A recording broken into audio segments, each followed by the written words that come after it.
Okay, so welcome along. It is our third episode of the Board State podcast. I am here once again joined by Matt, Hello. Dan, Hello. and Sam. Greetings.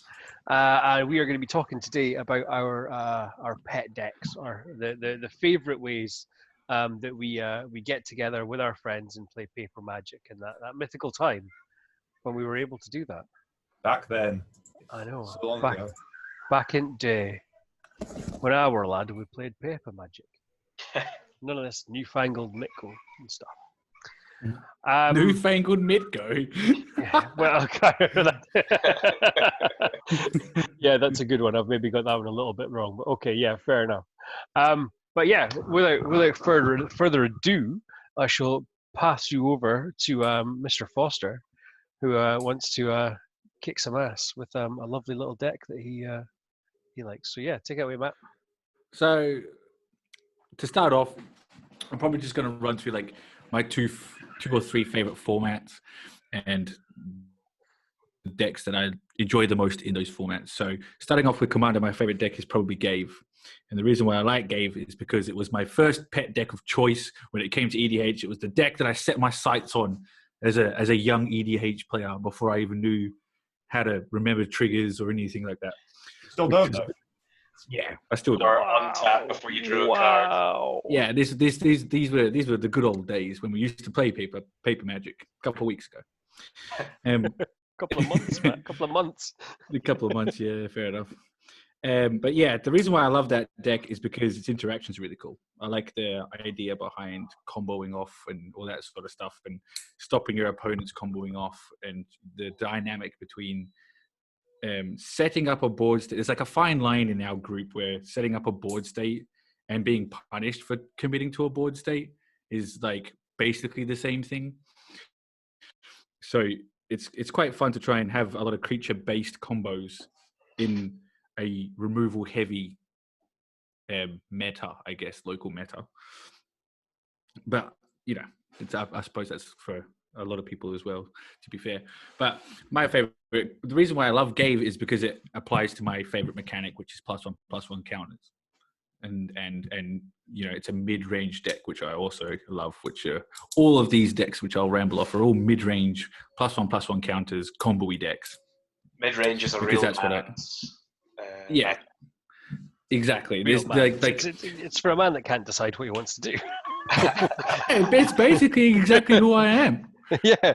Now and forever. Laid back, sitting on the fence, man. Yeah, that's just chilling out, having a couple of brewskis, playing some EDH. Happy days. It's all good. It's all good. But yeah, so it's basically the interactions between creatures and manipulating those creatures to do funny stuff or evil stuff to your opponents, which is what I enjoy the most. One of my first actual true love in EDH was Teysa Karlov, and it basically progressed into Gave from that, because Teysa Karlov's aristocrat style was fun, but it wasn't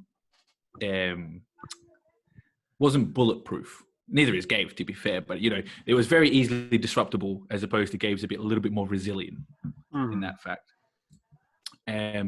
Moving away from EDH, my favorite modern deck, while I haven't had the best results I ever got was from a random mid-range list that I took to a tournament down in Falkirk one time, which just I got lucky other mid-range matchups. I didn't get any super unfair decks, and I just outground them, and that felt goddamn amazing. By the way, I love a good creature off. You know, when you're up against Jund and you outvalue Jund, and you just like, oh yeah, lifting the table.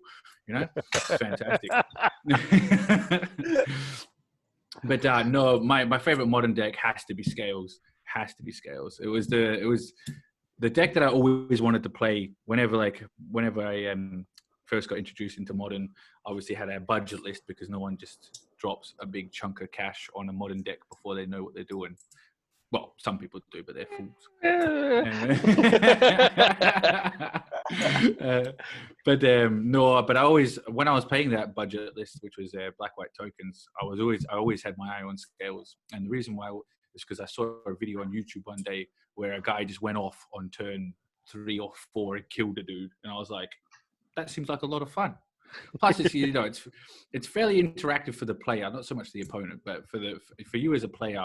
I like I said before, I miss a lot of triggers and I miss a lot of that sort of stuff. So the aim of the game was to hopefully pick up this list and improve upon those things as well. So it was kind of a 2-for-1 for me.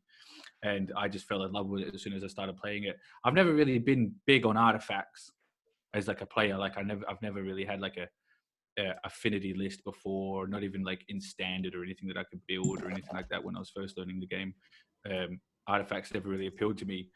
But Ravager, Walking Ballista, and Hangerback Walker, it's just a trifecta. Just a trifecta. You ever watch Pineapple Express? It's a trifecta. Yeah. It's like, honestly, it's the best. I love those little bastards. They're so great. They work so well together. There's like, the deck will punish you very severely when you miss stuff as well, which is a good thing, in my opinion. Decks that punish you as a player for fucking up harshly is a good thing, because you're more inclined to learn from your mistakes as well, which is the deck is quite nice with. And yeah, Pioneer. I was running Hardened Scales in Pioneer, the old Hardened Scales, but my current deck right now is Dinosaurs, because I love dinosaurs. It's my favorite tribe. You got big, dumbass, stompy things that fucking with big teeth. And they eat Carnage Tyrant. What a goddamn card. Carnage Tyrant, fantastic. That was my favorite card. Back when I first started Magic, Carnage Tyrant was my jam.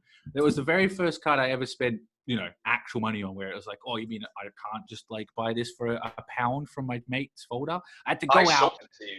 Yeah, I had to go out and I had to buy a fucking playset of them for £15 each. And I remember sitting there as a brand new player in Magic thinking, holding these 4 cards in my hand, like, yes. It's not worth the £45 I pay for it in my eyes. I was like, I'm a fucking idiot. But I was like, I'm going to kill that control player at FNM. It's going to be fucking sick. Because up to that time, I've obviously had my ass handed to me every time I try to cast a spell. So it was quite good to get my revenge. And nostalgia kicked in when I saw a Pioneer list, a Gruul Pioneer list with dinosaurs. So I hopped on that train immediately because it's fantastic. I love dinos. And that's about it. I like big, dumb, mid-range things, or I want to say complex without blowing my trumpet too much, but yeah, complex math interactions between creatures and combat damage and counters and stuff like that. I enjoy all of that sort of stuff. Scales had, when it was at its peak in the modern meta, Scales had a very, very high skill cap. Yeah. You couldn't just rock up with a Scales deck and be like, yep, I've got this, I'm going to do well. There were so many lines, and although like it looks from the outside, it looked like it was like, all right, so you sack everything to a Ravager, then dump all the tokens on I think Moth Nexus and kill somebody. I mean, yeah, that's a really That's easy broad way. strokes what you do, yeah. Yeah, but there are so many more interactions and lines and like, I love playing Scales. Back when it was Scales. It was yeah, well, I mean, my current Scales list is a Heliod combo Scales list. Yeah. Basically manipulating the same sort of +1/+1 counters, but this way I can Coco into a Spike Feeder and Heliod. And literally that's all the deck is. It's like you have 4 nobles. By the way, thanks, Sam, for letting me borrow them, champion. Yeah, you still got them. Still got them. They're right here. You have like basically a little bit of mana ramp instead of so much like you don't have Moxes, so you basically just replace your Mox Opals with Noble Hierarchs, and then you cut 8 cards, and you basically go 4 Cocos, 2 Spike Feeders, 2 Heliods, and then you just have a Scales list that can all of a sudden gain infinite life and get infinite +1/+1 counters. Yeah. I've not looked into it that much. The Opal banning hit me so hard. Yeah, I'm not gonna lie. I was just like, that was it. I'm done. I'm gonna burn my cards and like, how Beat dare this they? game anyway. Yeah. But yeah, there's I need to have a look at the Heliod list. And obviously. But that list has been doing me amazing. Like every single FNM that I brought it to, I've either come second or first. Yeah. Have you brewed anything with the new companions for Pioneer and Modern? There's a Lurrus Hardened Scales list for both Pioneer and Modern. Yeah. Both look super strong. And Ozolith, the new card Ozolith, is just an auto include in all scales lists. Oh yeah, definitely. Insane. Yeah. Because Modular and Ozolith trigger independent of each other. Oh, that's gross. It's super dumb. It's actually dumb. Like, I sack an Arcbound Ravager, Ozolith triggers, it gets a counter. Hardened Scales triggers, I get 2 counters onto X creature, and in the beginning of next upkeep, you'll put that counter from Ozolith onto that creature. Hardened Scales triggers, get another 2 counters onto it. It's fucking dumb. It's actually dumb. Oh.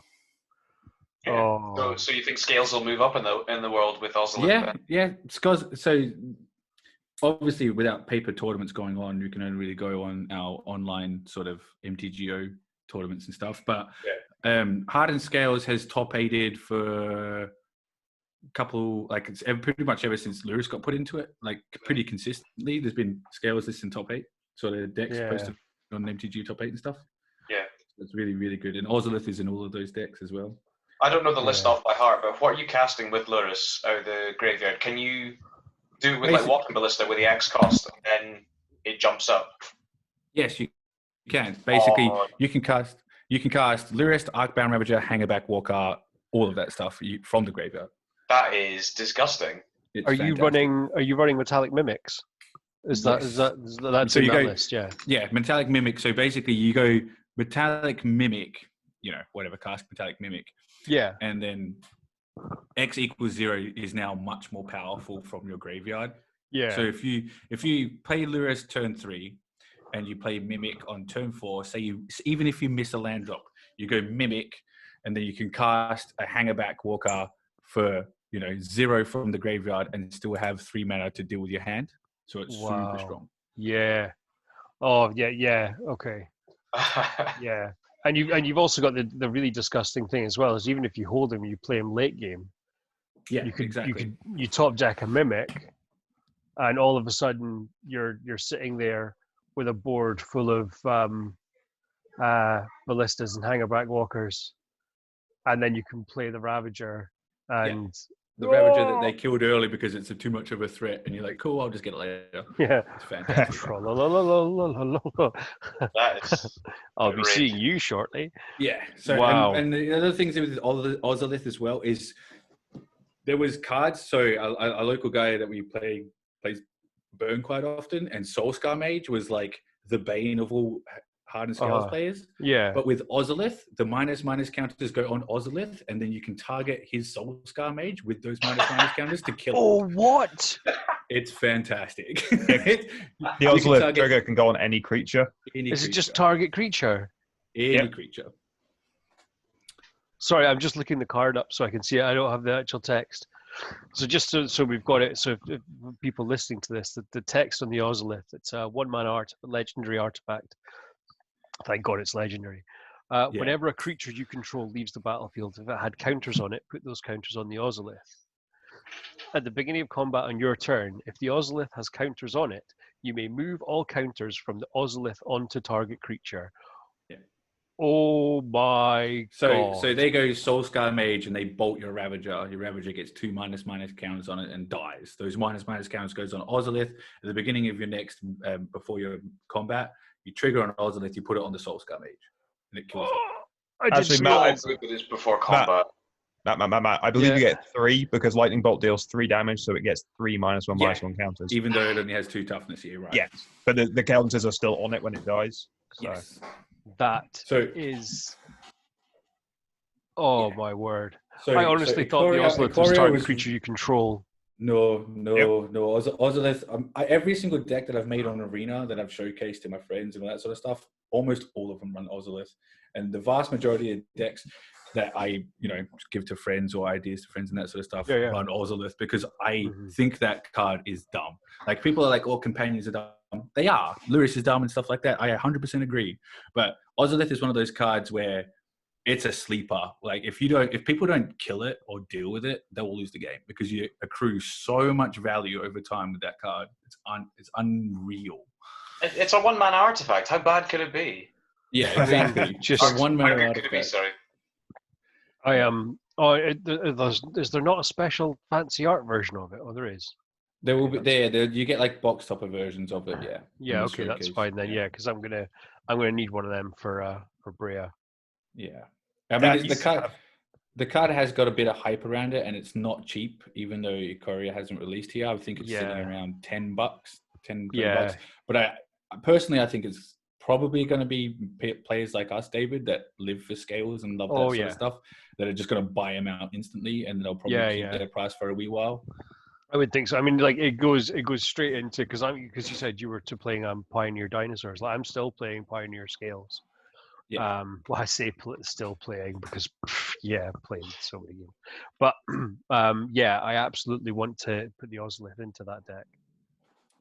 And just for also the another opportunities thing it gives is in the Hardened Scales list, getting counters onto Ozolith triggers animation modules, so it feeds its own targets for Ozolith as well. Oh, no.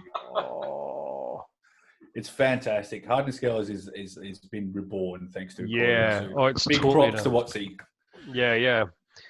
I mean, I can see now. I mean, if we still had Mox Opal in Oh, the yeah. era of Ozolith, it would have been just Yeah. so wrong. It would've been Especially real like, bad. especially when you're like, well, okay, well, I'm going to move these counters onto my Inkmoth Nexus. I'm going to kill your Inkmoth Nexus. I'm going to put the counters back on my Ozolith. Yeah, exactly. You know, I've got And another, then I've I'm got going to another animate Inkmoth my. Nexus. The thing is, the next turn, if you've got another Inkmoth Nexus, you go animate that Inkmoth Nexus. I'm going to put all those counters on this one now. Yeah, yeah, that's it. It's like, ugh, Jesus. gee whiz. But yeah, so those are my three favorites. Mess around with counters. Big fan of Ozolith. And yeah. I am. Yeah, I'm sorry. Like, I'm still kind of stuck on the target creature Yeah. Yeah. with the it's a neat little thing. -1/-1 counters as well. That's just going to be stunning. Yeah, and you Stunning. should have the Ozolith in your Hapatra deck. I'm thinking about it now. Yeah. Store up the minus counters and just shove them on creatures at the beginning of combat that you don't like. Spoilers. I'm not told about my pet deck yet. Oh, sorry. Well, I'm done, so we can move on to you. Well, there we go. now. There we go. There's a neat little segue straight into you then. So, as a almost pure commander player, I love playing Hapatra, Vizier of Poisons, and I've played this deck for it can't be 4 years, can it? Well, it was pretty much when Amonkhet was released, you built the deck, didn't you? Pretty much, yeah. Because Which I never, is 2017. Yeah. yeah, I guess, yeah, 3 years I've Flipping been heck. 3 years, yeah. running this deck and slowly upgrading it. I've still got some artwork of Evolving Wilds that my friend drew for me. That's I don't know. It's this deck is just, it's got everything. It's got removal. It's got a ton of recursion. It's got a bunch of card draw. It grinds out so much value, and the board state it can create is just, you can't deal with it. Yeah. Because Yeah. I lose no value of you fighting or charging creatures into my 1/1 death touching snakes. Yeah. Because there's So a lot. I'm going to jump in here, Dan, just for the people listening at home. Hapatra Vizier of Poisons is 1 black and 1 green for a 2/2 legendary creature, human cleric. And our text reads, whenever Hapatra Vizier of Poisons deals combat damage to a player, you may put a -1/-1 counter on target creature. Whenever you put one or more -1/-1 counters on a creature, create a 1/1 green snake creature token with Death Touch. Yeah, sorry, I should have Yeah. explained what the deck Yeah, it's cool. ran before I just went straight to the gut. I know, I can tell you're just like totally excited. This is the best thing ever. So I totally get you. Yeah. It's got my favorite mechanic, Infect, in it. Nobody likes it. Can't think why. Yeah, so you get a consistent turn 2 commander. Turn 3 is where it really starts going off. Playing shite little creatures from Amonkhet, like Obelisk Spider or Amit Eternal. Obelisk Spider is a 1/4 spider with reach, green, black, and 1 mana. when it deals combat damage to a creature, put a -1 counter on it, so it feeds a Patra. You make a snake. And then whenever you put one or more -1 counters on a creature, each opponent loses 1 life and gain 1 life. I gain 1 life, sorry. So that's one part of an infinite combo with either Yawgmoth, which is the turn 4 play. Yeah. That's going to be a touch on the unfair side. No one likes seeing Yawgmoth out with a Patra at the same time. No. They feed into each other. If you've got one snake, a Patra, it doesn't even need to be a snake. It's just a creature that you don't care about. Yeah. A Patra and Yawgmoth.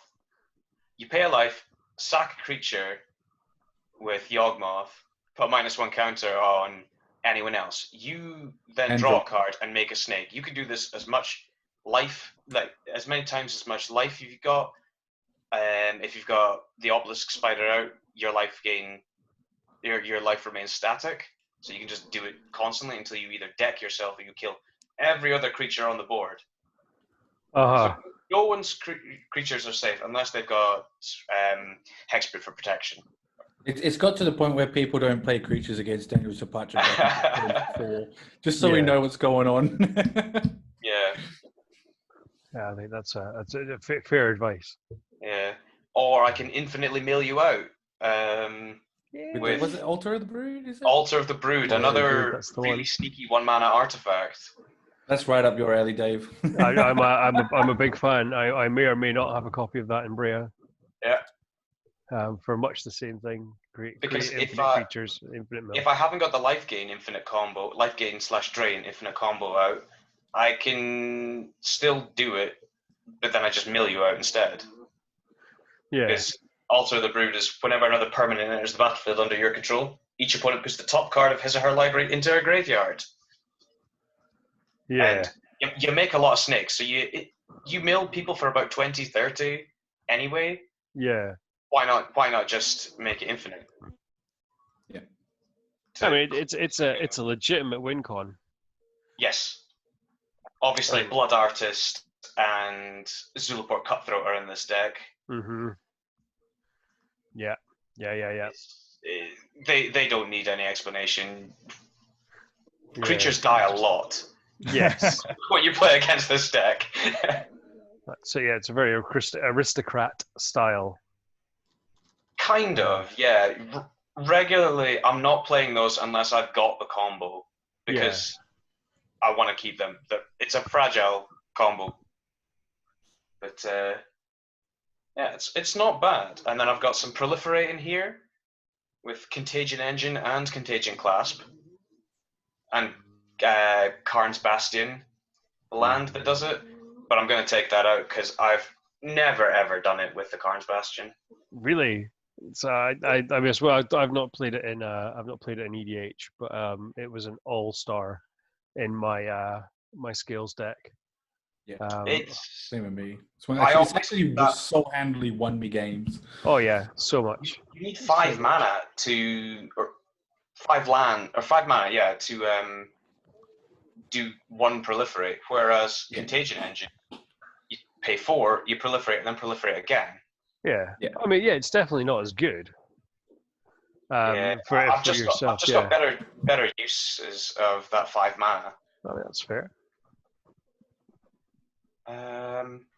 What else? Triumph for the Hordes is obviously an auto-include if you're making 20, 30 snakes. Yeah. Let's go. Yeah, because then, see if I can find it. I've got the deck right in front of me. Where is it? There's a sneaky card from Amonkhet, actually. It's called Driven to Despair, where it's one of those split cards that you can cast from the graveyard. Oh, yeah. The second... let me just pull it up, because I can't find it. Isn't it creatures have trample and then creatures have menace for the second half? Yes. Whoa. Yeah, so the driven side is until end of turn, creatures you control gain trample, and whenever this creature deals combat damage to a player, draw a card. Which is And pretty when you're good. making, No yeah. one wants to block 1/1 death touching snakes. Funny that. And then the aftermath side is creatures you control get menace, and whenever this creature deals combat damage to a player, that player discards a card. So if I'm not killing you, you've got an empty hand. And you're absolutely stacked with all of the answers because you've just drawn half your deck. Yeah. Jeez, oh. Seems And pretty good. then I run artifacts like Eldrazi Monument and Yeah. Ketra's not Ketra. Bontu's Monument. No, what's that? Akomora's. Memorial, sorry. Oh, yeah. Sorry, yeah. So then the creatures are indestructible, they've got protection. Okay, no one likes protection, but it's a useful mechanic. Yeah. Especially because we play with so much black removal Yes. at our tables. Yes. Yeah, there's a lot of yeah. Yeah. Make your stuff dead. Yeah, seeing as you run Crick yourself, Dave, that's Yeah. basically like you can't do anything against my deck now. Yeah, that gives me the sads. I'm not gonna Yeah, lie. 'cause you- That's You can't even really destroy artifacts in black. no. Well, there was There's a few answers, Oh. or a few and far in between. Well, yeah, I mean, it was. I was playing against Sean with Crick, and it was the standard. Like, why are you attacking me? Like, because the only artifact removal I have is player removal, so you have to die. I can't even remember what it was he had out, but it was a proper like this is going to bog down. This is just going to stop it. Oh man, what was he playing? I can't even remember. Yeah, that was it. I'm just like I just have to kill you because that's the only way I can remove that artifact. But yeah. Oh, sorry, Dan. No, that's okay. No, it's just this deck just provides so much joy in my life. Watching other people go, sorry, what's that card do? Oh, I'm dead. Like, the slow realization of like, oh, what? because no one wants say you're playing against someone with counter spells. No one wants to counter something that just puts -1 counters on things. Yeah. But then the slow realization when I play the enchantment Crumbling Ashes, I think it's called. Yeah. When I've got Hapatra out and I manage to sorry, I should really explain what Crumbling Ashes does. Yeah. No, is it Crumbling Ashes? Man doesn't know his own deck. That's I it. know, right? It's Sorry. it's so good when people have to ask me what that card does. Wait a No, it's minute. not Crumbling Ashes. I took that out ages ago because it killed my own stuff. Oh, that's no use. Blowfly Infestation, sorry. Oh yes. So, Blowfly Infestation is whenever a creature is put into a graveyard from play, if it had a -1 counter on it, put a -1 counter on target creature. Now, if you got Hapatra out, you're making infinite snakes, so you can have the worst loop possible Yes. and just keep on killing your own snake over and over and over and over again. If you maintain priority, you can draw out the game. Yay! The best kind of outcome. I did that once. You did. Because I totally forgot to put the -1 counter on Hapatra instead. Oh no. So we just no one pointed that out either. So we just all right, let's shuffle up and play again. GG everybody. Thanks for playing. It's been a hoot. Oh man. Yeah. So like, what would you say like when you're sitting down? I mean, we talked about the black removal heavy in our local meta. So what decks give you grief in particular? What stops you? Normally stuff that Cyclonic Rift mostly. I'm going to go ahead and remind Daniel about how much he hates Elish Norn. Yeah, Elish Norn. Oh God, yes. He's a big oof. Yes. I don't run very many big creatures in the deck. It's very low to the ground in terms of converted mana costs. And Elish Norn ruins every plan I have. Yeah. Every plan. So, So Fine, isn't basically, there I one need to- person locally that plays it, right? Yeah, you. Yeah. Hey, I resent that. I used to play it. I need to get chummy with someone else at the table. I Like, am hey, debating that putting Alice an Norris Alice is real Norn bad into for all Brea. of us. Just hey, someone really needs to deal with Alice Norn, guys. And it can't be me because I don't have a board state, says Dan. Come on, guys, help me out so I can kill Please, you. sir, Why is please. everybody attacking me? No, I never pull that line because it never works. No. You're never pulling a Sean on us. This will be game 2 after he's killed us all with infect. Being like, can someone kill it? And we're like, yeah, nah. I actually, do you know what? That reminded me of what you said there. I just had it explained to me the difference between yeah, nah, and nah, yeah. Oh yeah, nah, yeah. Yeah, no, yeah. Yeah. That was it. A very Australian thing. I was just reading through a random thread in Reddit. Yeah, it's And, like whatever you end on is the correct one. Yeah, that's it. Crazy. You go, nah, yeah, that's all right. But yeah, nah, ooh, nah. Yeah. Wow. Okay, so I need to just get an Elish Norn for Brea. Is what you're saying? Is the If you do, I will come at you with everything I've got before you get Alice Norn out every game. I can confirm he does do that. Yeah. So I mean, grudges. to be honest, Brea's not doing anything at the moment because I don't have a Shimmermere, and without a Shimmermere, I can't go infinite. I can't go infinite in somebody else's turn. Is it an So- expensive card, or can you just not find one anyway? Oh no, they're like it's like 75 pence on Magic Madhouse or £3 Oh. for the original printing, like a tenner for a foil. But I just can't find them anywhere. Oh, No. Just makes me regret selling my Brea deck all those years ago. I'm just not selling. One last Commander card decks. before I pass. I'll talk a little bit about a sleeper hit that's 20 pence from Amonkhet. Oh, And if any Harvest. token decks want ramp, Harvest Season. Yes. Harvest Season. Harvest card is season. really good. It's 2 and a green for a sorcery that's search your library for up to X basic land cards, where X is the number of tapped creatures you control, and put those cards onto the battlefield tapped and shuffle up. I have managed to pull out 15 basic lands before with this card For 3 mana. for 3 mana. Because no one wants to block Death Touching Snakes, so it's like, okay, I'll swing at you with 10 Yeah. damage. But I mean, And there's then it's like, oh, I don't want to block.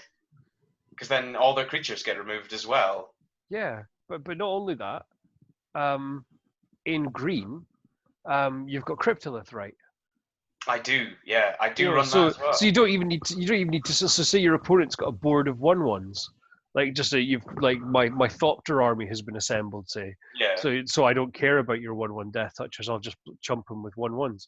But yeah. you can still just sit there. Well, I'll just make a load of mana, and then I'll use some of that mana to go and get cards, and I'll use some of that mana to do other things. I mean, tapping 4 or 5 snakes to pay for the mana to cast Harvest Season. Pretty nice. Not bad. Oh, that feels good. That feels Yeah. good. That's a real Running that feel with, your Throne of freshly God shaven Pharaohs, face feel. Yeah. Yeah. Hmm. Running that with Throne of the God Pharaoh as well is cool. So now you take 15 damage as well on top of that. 'Cause, It's each Throne of opponent, the isn't it? God For Pharaoh God deals Pharaoh? Yeah. Go. Oh.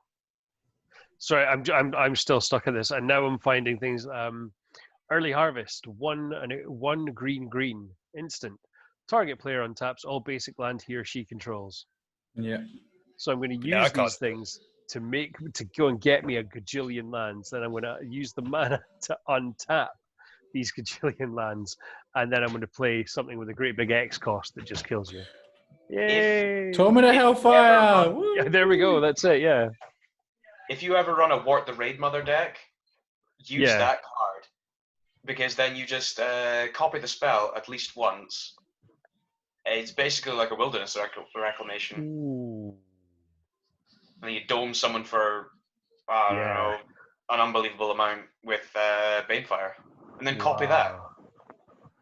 Oh man. Sorry, that's a completely different deck that I also run. Yeah. Whoa, dirty combos. Dirty. Combos. That's what we like. None of this Big man. fair games of Magic. No. Yeah. You're not having any of that. Fair magic is for standard. And even then, Fires of Invention bends that slightly. Oh, Yeah, that's true. Oh man, that's just. Oh, I hate Arena. Oh dear me. But yeah. Okay. So, Hapatra then. The Vizier Poisons and the -1/-1 counters and infinite combos. Can recommend if you're ever wanting to build a cheap deck with the 2 best colors in Commander. Yeah, I think that's It's that's biased fair. and it's correct. Yeah. Well, I mean, it doesn't have blue, so I mean, it's certainly not bad. No Boros here. Yeah. It's none of that nonsense.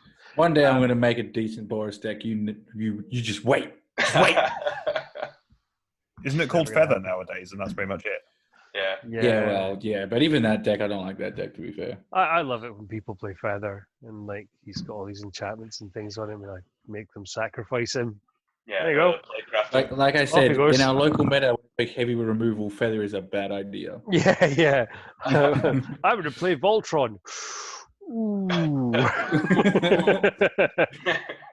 Might Shit want like to that is rethink exactly that one. why I sold my my Voltron deck.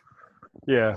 Because like I played the cat because it was Nazan originally Yeah. when the cat deck came out, and I built a Voltron deck with like 6 million swords and enchantments, and it was great Yeah. because it could just get you. Cool, this thing's big and imposing and can kill you. Oh, I played a 1 black card that says sacrifice a creature. Well, Yeah.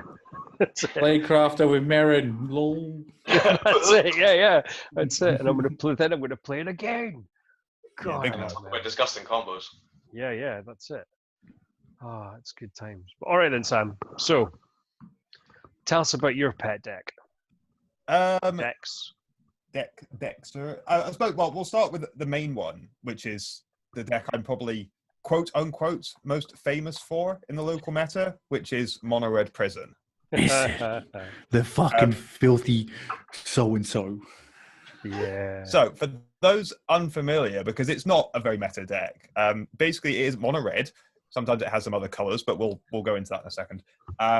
It is basically about playing cards that stop your opponents doing anything and having any kind of fun at all, so that I can have fun and kill you.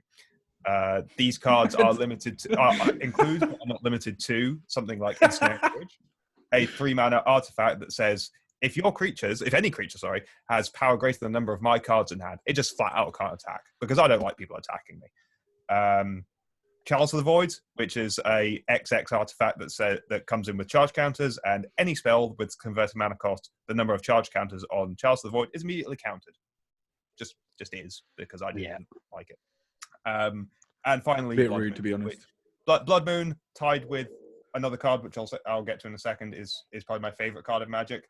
200 reds, enchantment, non-basic lands and mountains. Simple as that. It punishes expensive land bases so bad. So much. Which is the vast majority of modern, to be fair. Yeah. So funny. You're playing Jund and you have 2 basic lands. Excellent. Sure. You've paid you've got a playset of Verdant Catacombs. They're nice 10p mountains. Right. Pretty art in that mountain you've got there, buddy. Yeah, you're paying Tron. Cool, you have your green. You don't have any Tron lands though, so good luck casting that 8-mana spell before I beat you to death. And just stuff like that, like Blood Moon. I even in Commander as well. I love. Cool, you're playing a 5-color commander, or even a 4-color commander, even a 3-color commander, and you're like, cool, I'll slap down Blood Moon on turn 3. Cool, you're not really doing anything, are you? Yeah, that's it. A while now. Can't play any of those Unless you're in red. Yeah, and even then, like, even if red is one of your 4 colors, I guarantee red doesn't have enchantment removal because I have a problem. Red doesn't have enchantment removal, so it's going to stick around for a while. So that Mono Red Prison exists both in modern format and legacy format, and I love both versions. I love the legacy version so much, and I don't get to play it nearly enough. So yeah, that's pretty much that, and it does win. Like, it's not just about like locking things down and saying you can't do anything. It does do that, but in order to do, I get to play something like Chandra Torture Defiance and slowly. Even Goblin Rebel Master, which is in that list, can when you have a Chalice of the Void on 1 and 2, so basically shutting off most decks removal, and you play a Rebel Master, it becomes a serious problem pretty quickly. Oh yeah. It's just like, oh, we're in a bit of trouble, boys. And especially because I run main deck artifact removal, I usually run at least 3 or 4 Braids because the card is just fantastic. I will slap down a bridge. Sure, I'll play a couple of Rabble Masters. The tokens that it makes can't attack, so they just stay there. Cool, I have a critical mass of tokens. I'll blow up my own ensnaring bridge and swing for mega lethal. Also, Perforos. I've died to your Perforos a few times. He slaps down a Perforos, and you can't cast spells. You can't do anything. You can't attack him. And every single turn, he's making like 3 goblins, and you're like, I guess I'm taking 6 every turn. Sweet. Yeah, that will kill somebody fairly quickly. And I think the whole reason the deck works is because of the fast mana. So you've got things like Gemstone Caverns. It's Gemstone Caverns, isn't it? What's the name of the other one? Gemstone Mine is the one that Gemstone Mine, yeah. Gemstone Caverns, which is basically if you're on the draw and it's in your opening hand, you can put it onto the battlefield and exile a card from your hand, and it can tap for any color of mana. Doesn't usually matter about the color, but the fact that it is a land before your first turn, so turn 1 you have 2 mana at the very least because you play a land drop, and then you go into rituals and stuff to cast your Ensnaring Bridge on turn 1, your Blood Moon on turn 1, even a Chandra on turn 1, which is not unheard of. Are you running Simian Spirit Guides? Yes, that's what I was about to get to. So sorry. No, it's okay. That is joint with my favorite cards ever printed with Blood Moon is Simian Spirit Guide, because it's great. It's great to use to cheat out cards and stuff like that. It's great, but it's great to use as I suppose a combat trick, but not really a combat trick. Basically, a trick because your opponent, like say you're tapped out, and I've done it to Cameron Fraser a while back. Is he played Mana Leak to counter something. I was like, sure, okay. Exile Simian Spirit Guide, Ritual, pay for the Mana Leak. This is now resolved. Or just generally little things like that. Like like somebody will play a Mana Leak and I have 2 mana open. It's like, cool, Exile Simian Spirit Guide, pay for the Mana Leak now. Yeah, it's great. And also the deck runs, or my version of the deck runs Dismember as well, which is 1 double black Phyrexian for target creature gets -5/-5. So you tap out, and they're like, cool, I'm attacking you with something stupidly big, like, I don't know, for a god or something like that, or Wormcoil Engine. And you're like, cool, Exile Simian Spirit Guide, pay for life, dismember this. Yeah. And like, excuse me, you were tapped out. It's like, yes, I was, but I still managed to generate mana at instant speed for free. I just love the card. I think it's so versatile. I play it in my Eldrazi Tron decks now because ever since it used to be Once Upon a Time, but that got banned in Modern, unfortunately. But using it in Eldrazi Tron has just paid off dividends. It's just so good, and again, so versatile. Cheating out Reality Smashers on turn 2 or 3, turn 1 Thought Not Seers, that kind of thing. You can't beat it. You can't beat a turn 1 Thought Not Seer, and most people can't. Yeah, well, I mean, you can, but it's not easy. Yeah, it's not very. So that's Prison. Like, it's just, I just like it. People complain at me when I turn 1 Thought Seize them. You turn 1 Thought Seize and get a 4/4. Get out of here. Yeah, that's it. Oh, it's not nice. Like Prison, especially, I just love seeing. I love seeing the opponent like want to end themselves. Just because of what I put onto the battlefield. Like I can relate so much. Having a Chalice of the Void on the field and watching them draw a card and know immediately from how they react that is a card they cannot play because of Chalice of the Void is the best feeling ever. It seems to be a real common theme in our play group that we like watching the light die from someone's eyes. Yes. Apart from me, I'm a fair and balanced kid. Excuse me, you play Inkmoth Nexus and give it counters to kill people in Modern with poison counters, with infect counters. Yeah, rewind to when you were talking about Gave, when you were talking about this exact thing. You know.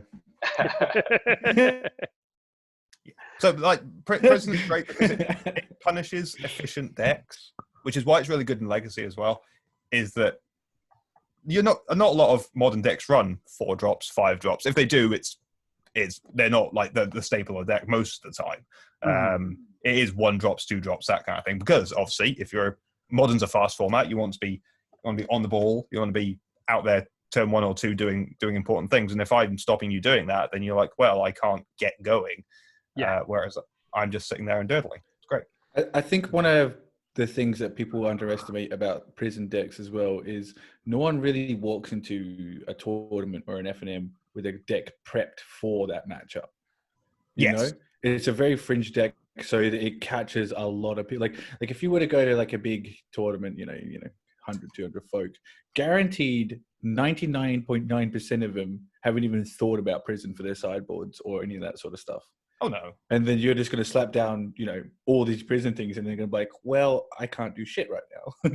And that's, you will catch a lot of people just by the, the surprise element of prison. It's funny how you say that, because the first time I played against Mono Red Prison, I was playing Red Green Tron, and we were at a tournament in Highlander, and me with my usual calm and consider approach to a game was like, all right, yeah, so you've got a slow deck, that's nice. I've got more inevitability, rah, rah, rah, rah, rah, being an arrogant brick that I usually am, and then just got completely played off the table by this horrific deck that just stopped me from doing anything.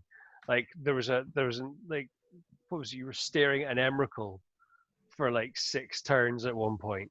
You can't attack with it. Yeah, couldn't attack with it. Couldn't do anything. Couldn't remove Annihilated a what? Annihilated 0. No. It was the Eldritch. Yeah. Oh yeah. It was that one. So I played a turn of Sam's and couldn't do anything. I can't remember what was in my hand when I passed you my hands for that turn, but I remember not worrying at all. Yeah. I mean, I don't think you had anything exciting, because I was like, oh, hopefully he's got an Abrade. I'll take out the bridge, or there'll be something that I can do. And it was just like, yeah, I can't do anything here. Like, I'll play a Chalice. Yay. Chalice on 0. Wow! Oh, shit, I can't summon this pact. Fuck! Surprisingly relevant, and it was a very amusing when Mox Opal was a thing as well. Oh yeah. Well, yeah. Chalice, that was E-Tron at the GP Birmingham, playing against Affinity, and I didn't know what the guy had. So game 1, I kept a hand with 2 Chalices on the play. So turn 1, I was just like, Tron land, Chalice on 1, or Chalice on 0, and the guy just looked at me, played a Darksteel Citadel and passed turn, and I was like, oh really? Chalice on 1, second Tron land, Chalice on 1, and the guy just picked the cards and went to game 2. Like, yes, we did it, boys. He had a handful of box opals and 1 drops. Let's do this. That's just painful, man. Oh, I know. It's so good. It's so good. But unfortunately, Mono Red Prison hasn't been great recently. I took it to Barcelona, and I went 0-5 drop in the main event. So yeah, it just wasn't good. Which is why I'm playing E-Tron at the moment, because it's an actual competitive deck which actually puts up results rather than just a meme deck, I suppose. Yeah. But, do you love playing? Yeah. Oh yeah. Like, E-Tron is fantastic. I love E-Tron, but nothing will replace Prison as my one true love. And, did you net deck that, or did you brew it up yourself? Which one, Prison or E-Tron? Prison. It starts off as a net deck, but it's changed a lot since then. Like I keep all the versions of my decks I keep on MTG Goldfish. Like whenever I make a new version, I'll name it a different, like a number up, so that I can go back and look at all the versions, so I can see that's good. That's how a the good deck idea. has changed. And if you look at one of my early ways, like of how it was built, it's a lot different than what it was now, because I like chopping and changing. Like the Rabble Master Perforos idea just wasn't a thing back then. It was more Planeswalker focused. I'd run things like Koth of the Hammer and other things like that. And while it was really good, sometimes it was just inconsistent. Yeah. So, have you been hit hard with any bans on it? Only No, wait, no, I haven't actually, because I was about to say Microsynth Lattice, but that was for Etron. So no, not for Prison, because unless they ban Blood Moon, and if they do, I'll be very, very, very angry. To be honest, I'd rather they banned Bridge. Nah. Ban Bridge. No. 2021 ban Bridge. Bridge for So president. nothing in Prison has ever been banned to my knowledge, at least since I've been playing the deck. So I have no issues with it all. Yeah. So and I'm interested to try the new Luca from Ikoria in it as well. So good. Yeah, because I figure if I have a Rabble Master and it makes a token, and I then tick down Luca on the token, I'll probably get another Rabble Master out. Yep. Seems fine. Or you could put a Eldrazi Titan in there. That was that. I have exactly considered where I that was as gonna go. well. I have considered that as well. So, one drops no Eldrazi Titans. That's what everybody's banging on about at the moment. The Luca decks, isn't it? That's just I do something similar in Standard with Legion Warboss tokens. Oh yeah. And then get Dracoseth off it sometimes. Oh my god, the opponents just scoop immediately. That's that's savage. It's not bad. There's also a thing where you can Luca into Felidar Sovereign, basically. So you Luca into Felidar Sovereign, blink Luca, downtick Luca onto Felidar Sovereign, and do dumb stuff like that. Okay. That does sound particularly dumb, yeah. Jesus. Yeah, I mean, it's really good. So, I mean, are there any other cards that you're looking at in Ikoria that you reckon are going to be something you're going to add in? For Prison, you mean? Yeah. I don't think so, really. Like I say, Luca's really the main one. The problem with Prison is you need very specific cards to actually, because I'm not sure how to really describe this. You can't. There's not a lot of room for maneuver in Prison. You have to have threats. You can't dawdle about too much because eventually an opponent will draw out of your lock pieces. Yeah. Even someone like Jund, where you Blood Moon them, they will eventually draw that fucking swamp for abrupt decay. Yeah.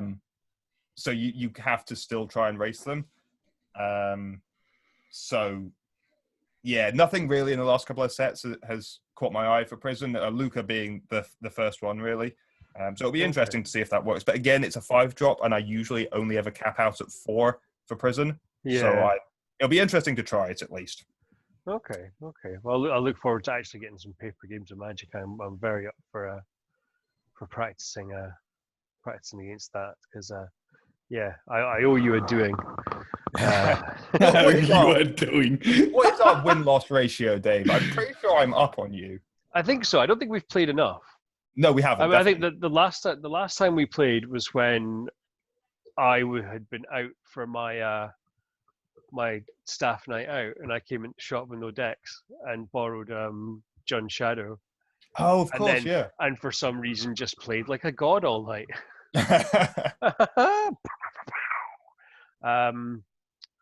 But yeah, I think we definitely need to get more games in. Yes. I think I'd love to see how your pet deck plays against my pet deck. Yes. Yeah. Which is in a surprise to absolutely nobody that knows me, my pet deck, my favorite deck, the deck that I love playing more than any other deck in the game, is Mill for Modern. And for those of you unaware, Mill means to put cards from a player's library directly into their graveyard. It was an old card called a Millstone, which was a rubbish artifact. It was like 4 mana, pay 2 and tap it. Target player puts the top 2 cards from their library in their graveyard. Very slow, very inefficient. But that was as far as I know where the name began. And my deck, the aim of it is, in your upkeep, you go to draw a card, you have no cards in your library, you therefore automatically lose the game. So what I want to do is I want to reduce your library from 53 cards, we'll say. You should have 7 in your hand. to 0 as quickly and as efficiently as possible. And there are myriad ways. I mean, my top 4. I put them up in the Facebook post preceding this. Glimpse the Unthinkable. 1 blue, 1 black. Target player puts the top 10 cards of his or her library into his or her graveyard, which is just a lovely return. And then you've got Hedron Crab, which is 1 blue for a 0/2 creature, which has landfall. Whenever a land enters the battlefield under your control, target player puts the top 3 cards of his or her library into his or her graveyard. So that's a straight up play a blue source on 1, play a Hedron Crab, play a fetch, find a card. You're milling six cards. So potentially, if you went Hedron Crab into Glimpse the Unthinkable, you could be milling for 16 in 2 turns, which is a big. What's that on the screen? Is that a dog? Dan's been replaced by a puppy. It distracted me. Yeah, he wanted to come say hi. Sorry. Oh, that's all right. Hey, buddy. A good dog. He likes milk too. And the third card, Mind Funeral, 1 blue black. Target opponent reveals cards from the top of his or her library until 4 land cards are revealed. That player puts all cards revealed this way into his or her graveyard. Again, a card that can just be ridiculous. At worst it mills 4. At best, depends how much how late you are in the game. And you could I normally get between 8 and 12 cards is what I normally see from this. It's an amusing card against land-heavy decks like Titan Shift. Especially after they skate shift and they haven't killed you. It's like, cool, all your lands are now on the battlefield. Yeah, that's it. You've done your thing now. Now I'm going to start punishing you when you've got less stuff in your deck. But then again, I mean, the next card is one for Titan Shift.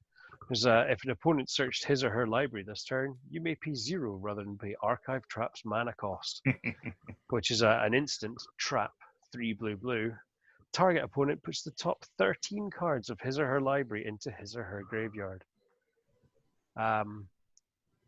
Obviously, it's a ridiculous card. This is, milling 13 cards for 0 mana is so good. And in a format like Modern, where you will see people playing with big mana bases that allow you to, that need you to start going shuffling, need you to start looking, and all of the shuffle effects and all of the search effects, and as you said there, Titan Shift. They need to go in front. They're constantly hunting through their deck for cards. So the opportunities to just do terrible things to them there are just glorious. What's the normal casting cost of it? Is it 4 or 5 mana? 3 blue. It's a 5 mana spell. So it is one that if you come up against like mono red burn, you're like, well, this card gets sided straight out because it's no use. Against most decks, I mean, I played Scott back when we were playing FNMs at the uni. I played Scott at Modern, in the final of the FNM, and I lived the dream that night. I had 3 Archive Traps in my opening hand, an island, a swamp, and a Glimpse the Unthinkable.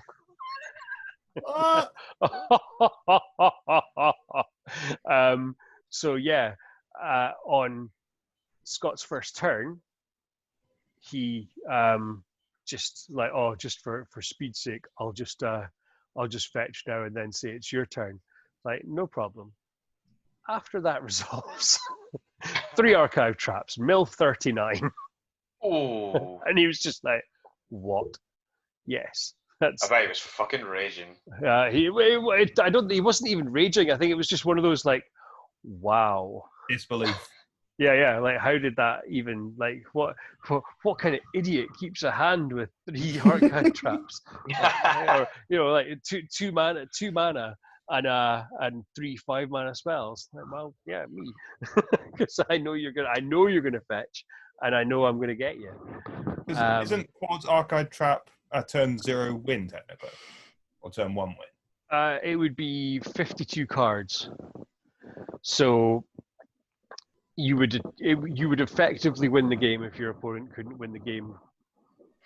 Because they would fetch a land out, so they would be immediately down to 52 cards. Uh-huh. So, because they'd have opening 7. Yeah. Say they kept it opening 7, didn't mull. Yeah. Opening 7, play a fetch, sack fetch. You cast 4 of them. And mill them all. They get the That's land. assuming they have a land as their last card, though, because the mill would happen before the fetch. Oh, I see. Yeah, right enough. Either way, they're probably not going to win. No. I mean, they're win on turn 2. No. I mean, I think that's. Unless they have a Emrakul the Aeon's Torn that they can shuffle their graveyard back into their library. Well, that's never happened. I've never played against anybody doing Emrakul the Aeon's Torn. No, of course not. That's no. fine. I think we actually spoke about that in the last episode, didn't we? We did, yeah. Yeah. No, I'm not going to deny it. No, that was just a bad day for Mill all round, and I think a very, very good lesson in the fact that if you know a deck and you've played a deck lots, don't make changes to the deck based on like what some random guy on the internet thinks at like 1 a.m, because you're like, oh, that's a really good idea. Like just change the flavor of the deck. Are you joking? That's my entire MTG fucking life. It's like mad last minute changes. But yeah, I mean, I love playing Mill. It's competitive, but it's never going to be bleeding edge. It's never going to be like right at the top of the tier lists. It came close when everybody was playing Phoenix, because it had such a good game against Phoenix, because it was already running things like Surgical Extraction, Extirpate, just fantastic cards for removing Phoenixes from the graveyard. So I'm going to put your Phoenixes in the graveyard for you. Now I'm going to take them all away and you can't play with them anymore. What's your deck doing now? Not much. You run a lot of exiling effects from the graveyard as well, or do you just hope that you're not against a graveyard heavy strat? So post sideboard they run post a lot. Yeah. Post sideboard I can bring in I play Extirpate over Surgical Extraction, purely because of the split second. So I don't need to mess about. I just need to hold the black mana up. And in game 2, I should know that I'm doing that anyway. So, that just gives me that scope that if you end up playing against Dredge or something, and you don't manage to find one of the 4 Leyline of the Void that you put in, than that. But in my main deck, I run a card called Crypt Incursion. Crypt Incursion is a particular favorite of mine. I'm just going to get it up so that I can actually read the text. I have a funny story about Crypt Incursion once you've okay. explained it. Okay, right. Well, basically, Crypt Incursion is 2 and a black for an instant. It's a common from Dragon's Maze, which is just not a good set. But it says exile all creature cards from target player's graveyard. You gain 3 life for each card exiled this way. Oh, and the things you can do. Is your story based on the guy down in Falkirk that played that card? It may have been facing a Mr. David Carruthers, yeah. Over to you, Sam. Right, I've seen David pissed before. I've seen him mad, but he was fucking ropeable. So we were down in Falkirk for this modern event, and everything was going fine. I can't remember what round it was, but basically most of the players had finished. So everybody was crowding around David, our friend David. He was playing Red Black Goblins against, I don't know the name of his opponent, but he was playing Mill, basically. It was game 3. David had absolutely full on board. I think the guy was on like 17 or something like that. David had like 23 goblins worth of power on the field. All he needed to do was untap and attack. And the guy went, in response to attacks, the guy went Crypt Incursion and gained like 39 life. Yeah. And then milled. I think David had like 1 card left in his library, and he was so angry that the card even existed. And yeah, as Matt said, like David can get angry, like sarcastic angry at something, but he was properly mad at this Crypt Incursion because he had that game wrapped up. If any other matchup, he would have been absolutely fine. But that Incursion ruined his day, and he was not happy. It was fantastic to watch. Yeah. To be fair, There's nothing worse. To butt in here, sorry, David. No, I carry on. hate playing against Mill and watching that one card you're hoping for fall into the graveyard. That has to be one of the worst feelings in Magic.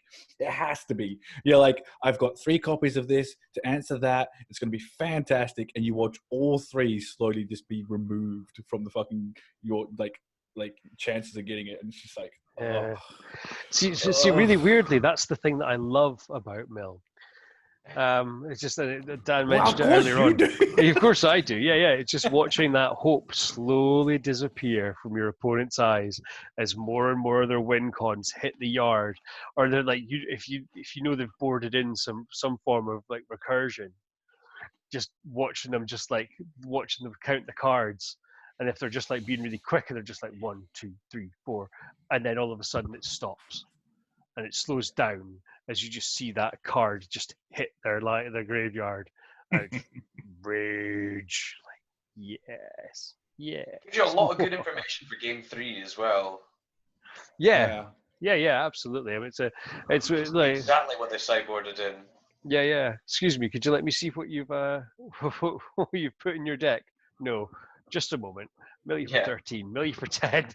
I think cruise your entire sideboard. Yeah, just let me have a look. Well, you know what? I have actually the first turn. So the first time I ever played Mill was back when we did World Cup qualifiers, and there were 3. There was a standard and 2 modern in Scotland that year. That was 2016 maybe, 2016, and I'd gone down to the standard one with a group from Aberdeen. We just like took 2 or 3 cars down and gone down to Edinburgh, and I was playing.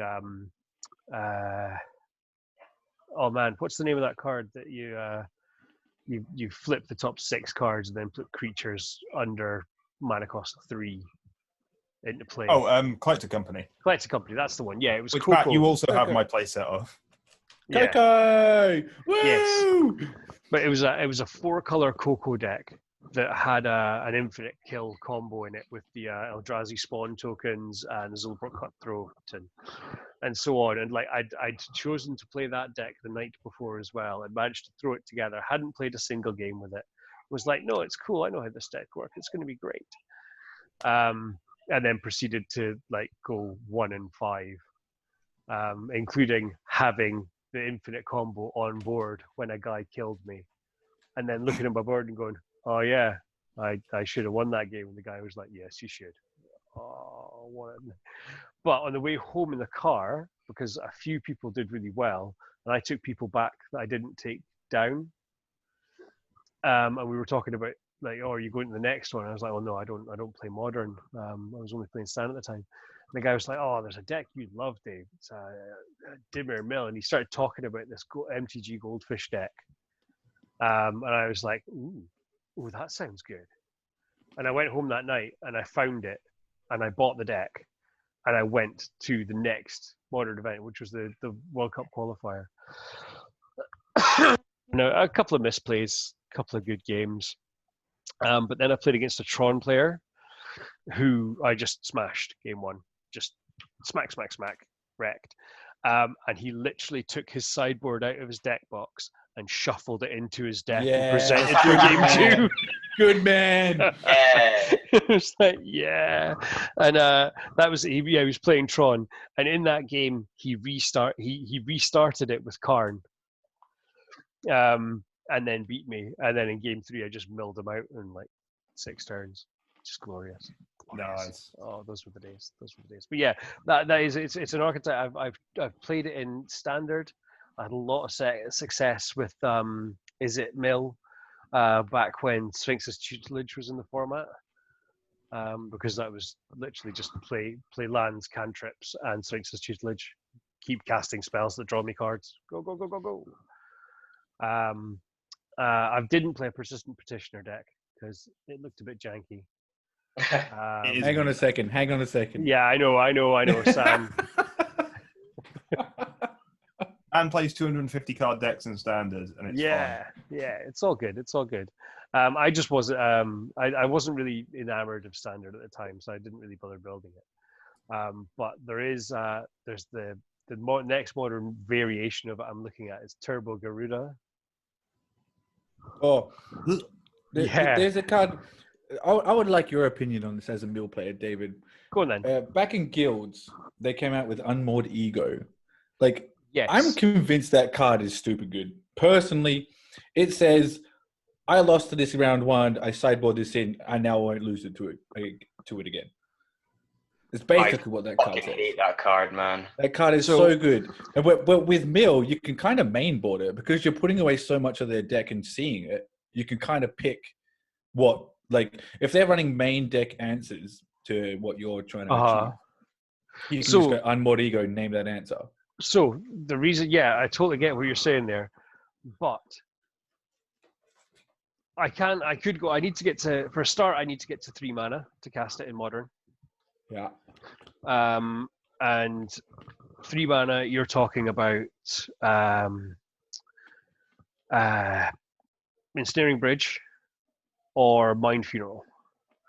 Now, if I know my opponent has a card, then that can hold them up, then what I should be looking for is looking to put their cards in the graveyard and consistently put their cards in the graveyard and then extirpate that card out, which does the same thing as an Unmoored Ego, but it only costs me 1 black mana. They can't stop me, and I don't have to get to turn 3. Right? Yeah, exactly. But I have to pay 1 black for it.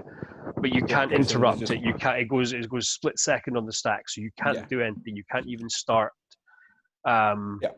Like, that's what I'm saying. So, like, redundancy, where you can have basically 12 copies of a Surgical Extraction. But I mean, I totally see what you're saying, but I think it's too slow. That's fair. I think for 3 mana in my deck, it could take out 4 cards at most. And again, by turn 3 in Modern, your opponent's probably already played it or is looking to play it soon. And I think there's just better ways of maintaining the pressure. Plus, in game 2, I'll probably have switched slightly because I'll start playing Jace's Phantasm, which is a 1/1 flyer that becomes a 5/5 flyer as soon as your opponent's got 10 cards in the yard. Daniel's a big fan of that. Kick some ass and pauper. Yeah, I did not. It's I think it's a good card. I think Unmoored Ego. I think if Unmoored Ego was an instant and cost blue-black, it would be an absolute house. Yeah. But I think the thing is, like, I don't play Thought Erasure.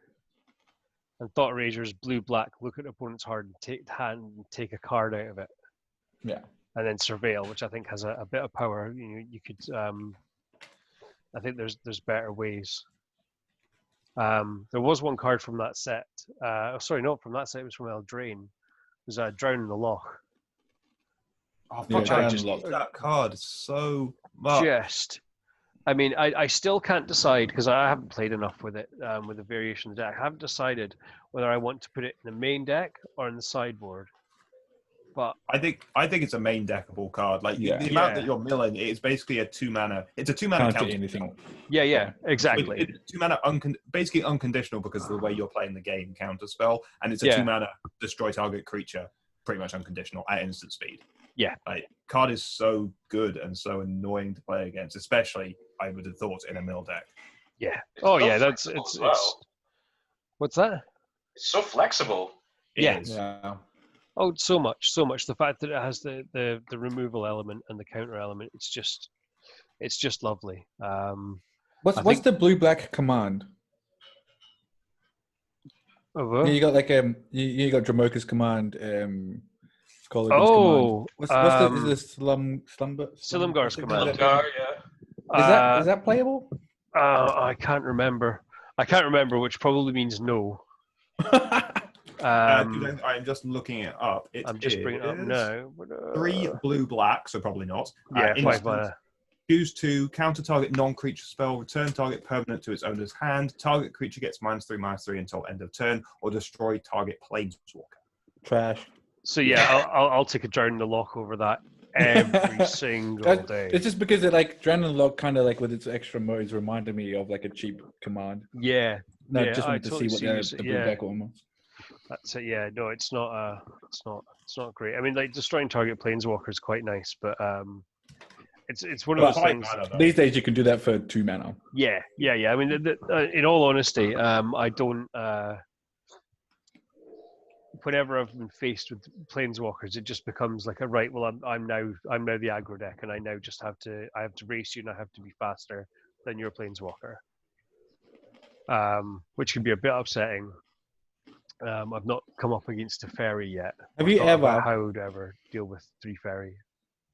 Have you ever come up against a guy that plays that green shaman that shuffles his graveyard back into his library? No, What is that? no, but I have played What's the against name of I have played against more than one Emrakul. So despite the absolute horror show that I had against Sam in our first ever match, that's literally the only time that Emrakul's been a problem. Loaming shaman. Loaming Shaman. No, I've never played against that card. But yeah, like I say, I've played against plenty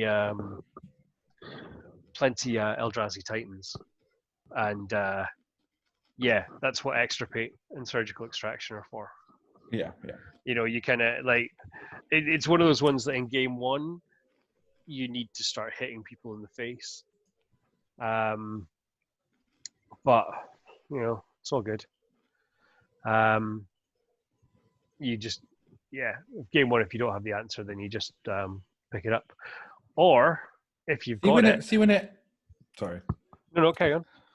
See when it enters the graveyard after being milled, you're reacting to the trigger of it being shuffled into the library to exile it, right? Yeah. Yeah. Just checking. Yeah. So, like, what would happen is Emrakul or Eldrazi Titan hits the yard, their trigger goes in the stack.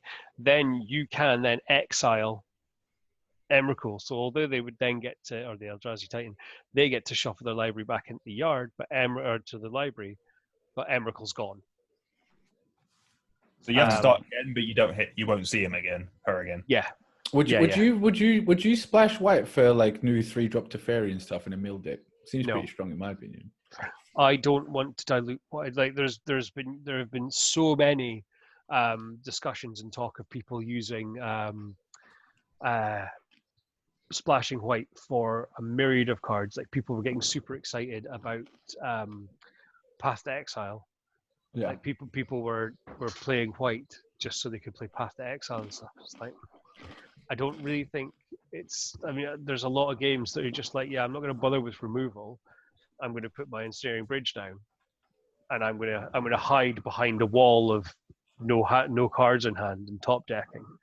That's one of the reasons I'm still kind of out on whether or not I want to use Visions of Beyond, or whether I want to use I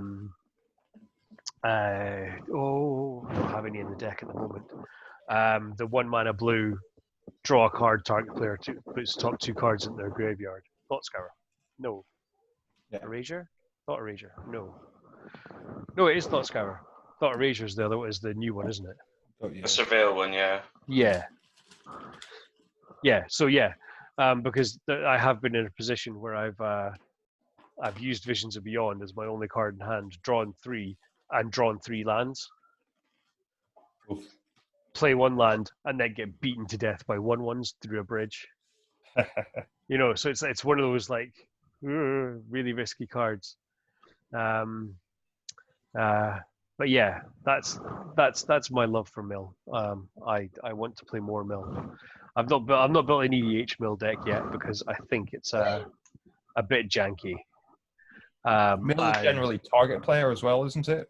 Yeah, well, the thing is, it's the one that I would do if I was going to do it would be Phoenix. So that's like you tap a creature and the power, the target player puts the number of cards equal to its toughness. So you play Phoenix walls. So your deck's full of walls. And you play Phoenix and I'm going to start tapping them and milling people out. But seems good and annoying. Obviously, there's infinite combos. I mean, there's an infinite combo in Pioneer. But again, I think it's a bit too cute and a bit too easy to disrupt. You could do the in Pioneer, at least, you could do the Fraying Sanity and the Millfish combo. Yes. Yeah, That's yeah. fine. Well, that's the one. Fraying Sanity. Like I like Fraying Sanity, which is whenever you mill your opponent, they mill that many cards at the end of their at the next upkeep or the next end step. So there is the infinite of mill half your deck now, and then in your in my end step, mill the rest of it. Yeah. Go to draw. Good game. But again, I think that's really cute, and it's really easy to disrupt. And when you're not set up to be a Valakut, Titan Shift, Storm combo deck, it can leave you a bit fragile. The thing that I really like about Mill is it's consistent. It is inevitable. All right, Thanos, settle down. Yeah, all right. You know. God, I love that film. Thanos did nothing wrong. Hashtag Team Thanos. Yeah, he had the That's right another idea. debate. Well, you know, we'll do another podcast about movies. It'll be fine. Yeah, is overpopulation a problem? Do we need Infinity Stones? God, oh, the thought of it. But anyway, yeah, I don't want to keep on rambling about Mill anymore. I will be available for games as soon as this hell on earth that is lockdown is over, and we'll be in play. Daniel, I've got a question for you. Please. Seeing as obviously the three of us were talking about Modern there, and obviously you don't really play Modern, so you're a bit left out. What kind of deck would you play if you got into Modern? That's a good question. I did borrow Matt's Scales deck for one Modern night, and I had a lot of fun playing that. So probably Scales. Like I love counters. +1, -1 doesn't matter. They're all the same, Just want really. counters. Yeah, and smashing someone with an Inkmoth Nexus for Daniel loves infect encounters. is He's never a definitely bad time. he's a natural Scales player. I'm surprised you don't play just straight Infect or haven't looked into straight Infect in Modern. Yeah, straight. I did, but I just don't have the time to play another format of Magic. Yeah, that's unfortunate. Which, True. if I had the time and we weren't locked down, I would totally play either Infect or Scales. Yeah, Infect in general is a relatively cheap deck, Wreck apart people. from the lands. Right, Like all the, unsuspecting people. yeah. all the main Infect's decks. not that expensive either, is it? No, I mean, apart from you'll need some fetch lands, but you don't need to play with fetch lands. yeah, you but, don't need to play with the fetches. And I think in all honesty, your most expensive cards are Inkmoth Nexus, and are they even a tenner anymore? They're dirt cheap now because yeah, they're like £5-6, something like that. They're not- basically Affinity died and they lost half their value. Yeah. Yeah. But Affinity's coming back, like I mentioned. Well, at least Scales is. Scales is. I mean, we're never going to see Affinity coming back the same way. It was perfect as it was. Just absolutely perfect. Oh man. Sorry, we Why? reminded you again, Yeah. both of you. It was just so good. I mean, like my PTSD from the old Mox. Like here's where it got me right in the feels. Right, so I never committed serious money to a card before. You know, I say serious money. Anything over 50 quid. I bought a couple of expensive cards, like I was saying, Carnage Trance for 10. You know, Elish Norns for 15, 20, stuff like that. Yeah. Like kind of like powerhouse commander cards that I'd been looking at for a while. And Mox Opals was really kind of like my first big investment into the Modern format. Yeah. And fucking 2 months later, they banned it. They're absolute bastards. Like, people had been playing with this card for 20 fucking years. I buy a deck, 2 months later, it's banned. Like, Yeah. stop it. Stop it. Just fuck off. Actually raging. Yeah. You know what I mean? So, and then obviously that was, what was that? I picked up a couple for 60. I think 2 of them were 60 quid each. The other 2 were slightly better Nick, and I paid, I think it was 65 for those 2. So, you know, all in all, nearly just shy of 200 quid for these 4 cards that I got to play with for about 7 weeks, realistically, before they got banned. And I was just like, and that felt so bad. Like I salty sold them. I didn't sell them because you're like, I was like, oh, recursive. I as soon as they announced it, I'd like the day after, I put it up on a trade group and like, fucking take them off me, $30. I don't give a shit. Fuck these cards. It was just proper like salty selling. Yeah. I think it's a combination of, obviously it was extremely bad luck on your part. Yeah. But they've been talking about banning Mox Opal for years. Like even since I started the game, and that was only a couple of years ago. There's been people like, oh, they should ban Mox Opal, card's too powerful. And I'm like, it goes in one deck, and even that deck is not like oppressive to the format. So why would they ban it? Yeah. So when it did come out that they banned it, I was extremely surprised, because I'd said to Matt, when you thought about buying them and you were like, oh, do you think this card's going to get banned? And I honestly thought, like, there's no way they're going to ban it unless Scales turns out to be a super oppressive deck. They won't do it. But they didn't ban it because of Scales. Opal died because of Urza's sins. Yes. You know? So once Modern Horizons got spoiled and Urza Thopter was a deck that, well, Hogak had its time in the light first, and then Urza kind of took over as the kind of most powerful deck to get a boost out of Horizons, and that was the reason why. That was the reason why I got the X. I think what it was I think it got it was a restrictive design space, because what you're essentially giving one subset of players is a way to be properly explosive, with very few real downsides. You know, like and so although I think Opal was the wrong card to ban in Urza, it has brought the power level of Urza down, so Urza decks aren't the be all and end all anymore. But it was when it was things like KCI combo was made just that bit better with Opal. And Affinity was one of those decks that if you weren't ready for it, what have we got? Sorry, I thought I could hear something else. What was that? I think it was. I think my missus has broken the.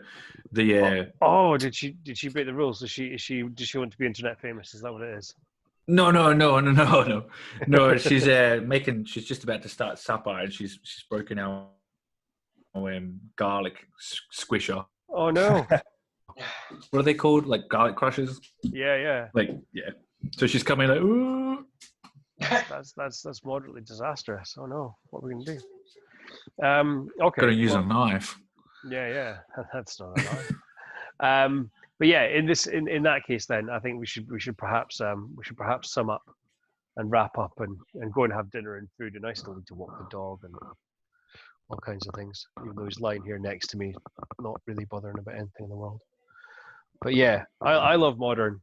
I hope Modern survives for a long time, and I love playing Mill in Modern. I want to keep playing Mill in Modern. And if you ever want to play against me with Mill in Modern, well, I'm in Aberdeen, and you can give us a shout. And bring 4 Emrakul the Aeons Taunts. Yeah, that's it. Yeah, bring recursion. Make me really sad. Is anybody else got anything they want to say before we end here? I think Infect did nothing wrong.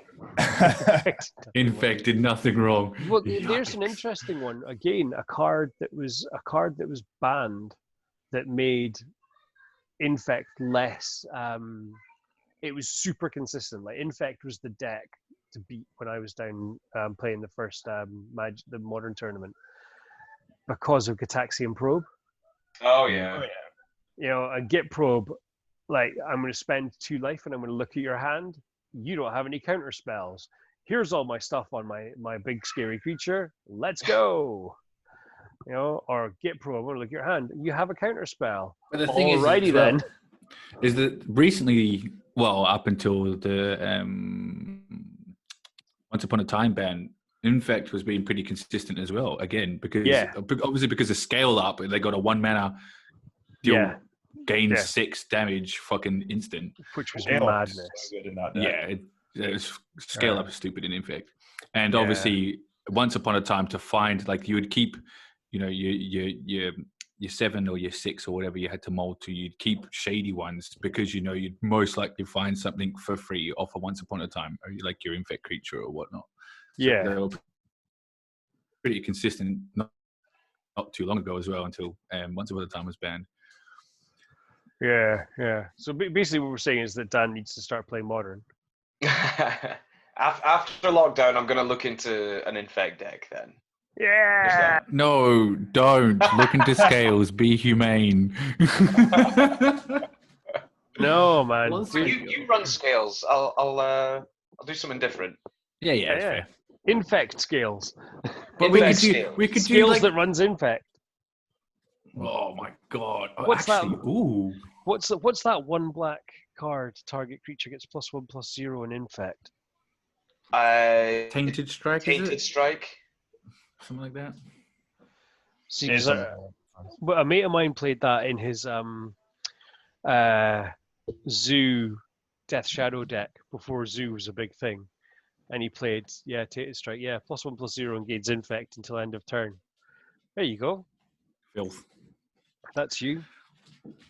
That's it. And in scales, it works beautifully because you once you infect, if you infect to 9, and you've got a Karn's Bastion out, you can just sit there and wait.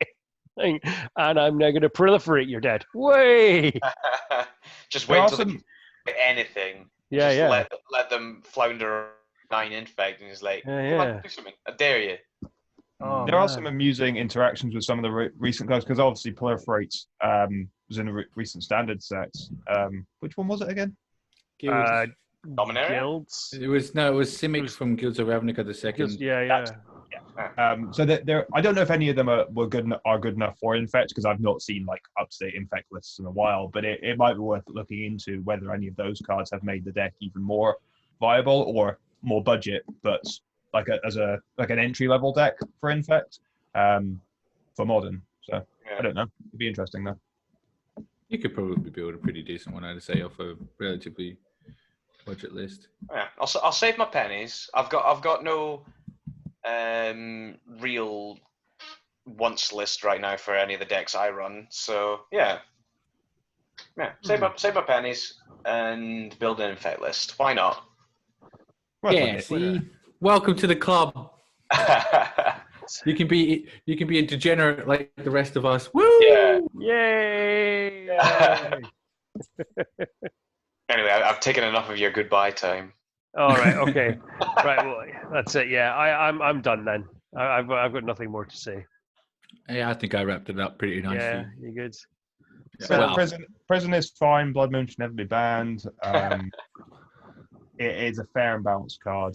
And I'm very happy that Prison isn't a meta deck because especially E-Tron has fallen not off a cliff, but obviously with the Mythos and Flassus ban, it's not the top tier deck anymore. And obviously with Urza decks, E-Tron was so good a few months ago because it shat all over Urza decks, and some of the Yes. decks disappeared. So E-Tron has disappeared as well. Yeah. Not completely, obviously, it's still really good.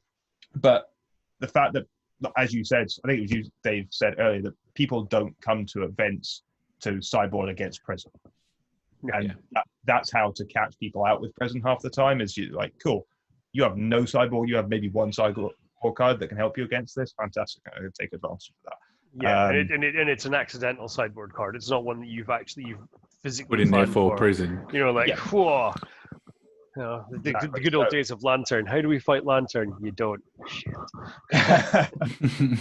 So Oh, I yeah, love that deck as well. as long as the deck stays middling, it's not a competitive deck, but it will catch people out. And I top forward a 64-player event down in Dundee with Yeah. Prison, and it was one of the best tournaments I've ever played because some things just people couldn't prepare for, and that's great. Yeah. Was that the one that you mercilessly like smashed me about? Yes, it was. Yeah. Yeah. Because Whoa. I missed That's out the on- one.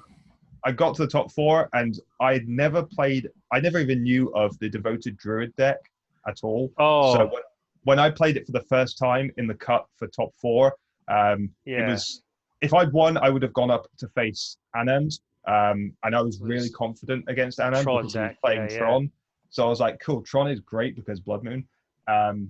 So yeah, this Devoted Druid deck, and I was like, I don't know what this deck is doing. And I've got all of my friends watching me who can't tell me what to do.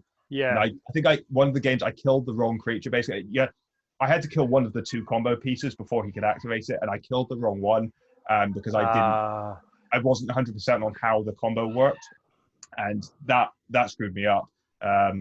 Yeah.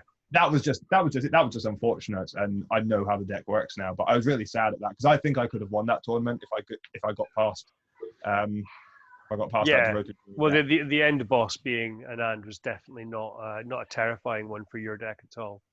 No, I mean Anand is a fantastic player. Fantastic player. Really, really good player. He knows ins and outs of his Tron deck. It's a fully for those unfamiliar. He plays mono green Tron and it is fully altered.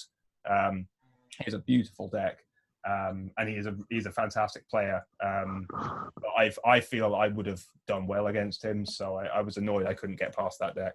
Yeah, that's it. Things happen. There we go. Well, maybe we can talk about tournaments sometime. But yes. That is us. Now, our next podcast should hopefully go live sometime next week, towards the end of next week. It will be we'll release an audio version on SoundCloud as well, but there will also be a video going up as we are going to be hosting a pre-release of Ikoria, because our friend the LGS has agreed to give us our pre-release decks, or our release event deck thing early, so that we can hopefully get in on some games. So that'll be the next one that we put up, I hope, all things going well. And until then, it is goodbye from me. Also, Amazon, if you're listening, deliver my webcam so we can make this happen. Thank you. quick plug for Amazon in there. Affiliate links affiliate links below. Woo! Yeah. And what? See, you banned Opal, but you gave me Ozolith. I'll take it. Whatever. Fine. That's it. All right, guys. I am going to press stop here. Thank you so much for listening. We really appreciate the support. Again, if you've got anything you'd like to say to us, if there's any topics you'd like us to cover, give us a shout on our social media. We are the Board State. We are on Facebook and Instagram. You can find us on SoundCloud, and with any luck, we'll be on iTunes and Spotify within the month. But anyway, thank you very much, guys, and goodbye. Bye. Bye.